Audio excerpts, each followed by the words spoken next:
चलो भाई स्टार्ट करते हैं इलस्ट्रेशन 2। तो इलस्ट्रेशन 2 क्या कह रहा है वो देखते हैं जरा, ठीक है। अरे ऊपर चलता ही नहीं है ये पेज, चलो कोई बात नहीं।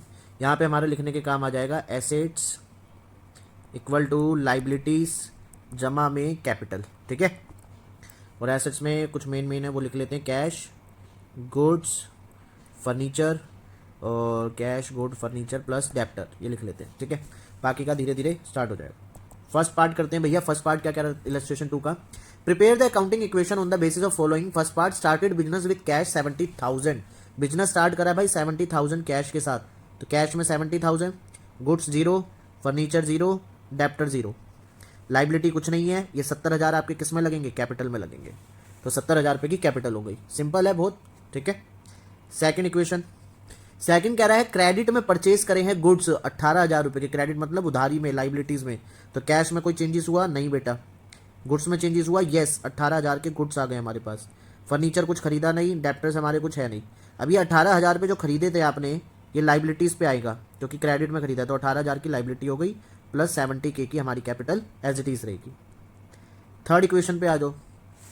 थर्ड इक्वेशन कह रहा है पेमेंट मेड कर दी क्रेडिटर्स को, फुल सेटलमेंट किया 17,500 में। भाई ये थोड़ी इंपॉर्टेंट है, ठीक है। अब क्या करना है, 17,500 लाइबिलिटी कितनी है हमारी 18,000 की, लेकिन हमने इसको सेटलमेंट कर दिया कितने में, 17,500 रुपये में। तो 17,500 रुपये हमारे कैश में से माइनस होंगे, 17,500 रुपये हमारे कैश में से माइनस होंगे। हमने 17,500 रुपये दे दिए, ठीक है। क्या गुड्स में कोई चेंजेस आया, नहीं, गुड्स में कोई चेंजेस नहीं है।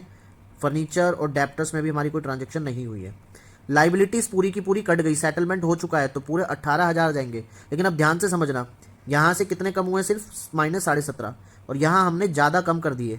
जब अब समझो 18,000 रुपये की हम पे उधारी थी और हमने 17,500 रुपये में सेटलमेंट कर दिया, तो 500 रुपये का आपको मुनाफा हुआ ना, आपके 500 रुपये बच गए, तो वो 500 रुपये किस में ऐड हो जाएंगे भैया, इसमें ऐड हो जाएंगे आपके, ठीक है।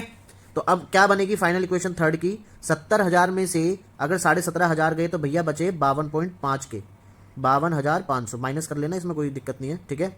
और गुड्स में कोई चेंजेस नहीं हुआ था, वो 18 के 18,000 ही है, प्लस 0 तो चल ही रहा था इनका। इसका सेटलमेंट हो गया तो ये 0 पे आ गया अब, और ये हो गया 70,500, ठीक है। 70.5 हो गया, ठीक है, 70.5 के। चलो फोर्थ इक्वेशन क्या कह रही है, फोर्थ इक्वेशन और देख लेते हैं। उसने परचेज करी एक मशीनरी कैश के बदले में 20,000, तो लो भैया 20,000 की मशीन माइनस पैसे चले गए 20,000 रुपये आपके। गुड्स जो है कोई चेंजेस नहीं हुआ, ठीक है। फर्नीचर की जगह मैं इसको मशीनरी कर देता हूँ M, ठीक है, क्योंकि फर्नीचर का कोई काम तो हुआ नहीं है यहाँ पर, तो 20,000 का फर्नीचर ऐड हो गया, प्लस में डेप्टर में कोई चेंजेस नहीं, 0, ठीक है। और यहाँ पर क्या हो जाएगा वो देखते हैं, 18,000 ये तो 0 ही चल रहा था, इसमें कोई चेंजेस नहीं आएगा क्योंकि जितने का माइनस हुआ उतने का ही प्लस हो गया यहाँ पर, ये इतना ही रहेगा। तो फाइनल इक्वेशन क्या बन जाएगी, कैश जो है 52 में से 20 चला जाएगा तो 32,500 बचेगा। कितना बचेगा, 32,500। गुड्स आपके 18,000 की हैं तो 18,000 ही रहेगा, इसको 0 लिख लेना, चेंजेस कुछ हुए नहीं है, ठीक है। 20,000 की मशीन आई तो 20,000 मशीन में आ गई, 0, और ये 70,500।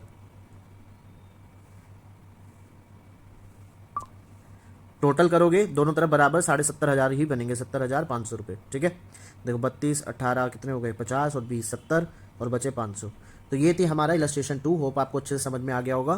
तो लाइक कर दो फटाफट चैनल को, इलस्ट्रेशन 3 नेक्स्ट वीडियो में बनाकर डालता हूँ।